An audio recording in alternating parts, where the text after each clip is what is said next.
So Libra, your week beginning the 15th of December has seen a lot of communication recently because of the cluster of energy in the sign of Sagittarius, which for you has sped things up.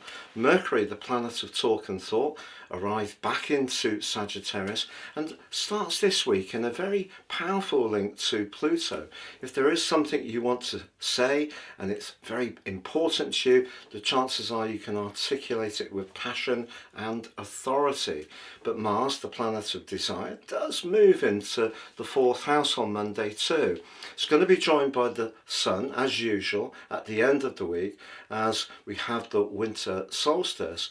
And each year when the Sun returns to Capricorn, it is a chance for you to just find those moments of peace and tranquility and rest.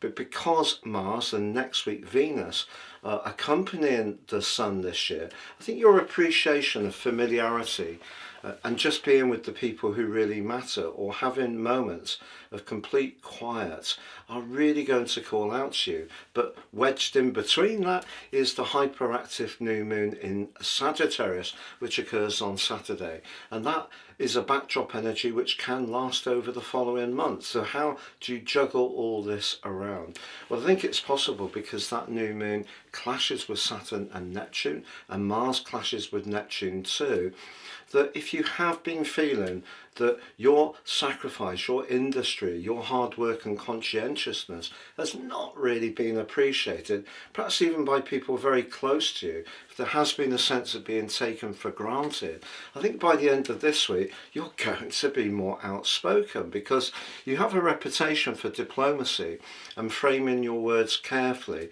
and that can be something you can still do. But I think the energy that develops by the end of this week in Capricorn is going to see you more earnest and perhaps blunter about saying it how it is, and particularly if you feel that someone somewhere, be it at work or home, has been taking you somewhat for granted.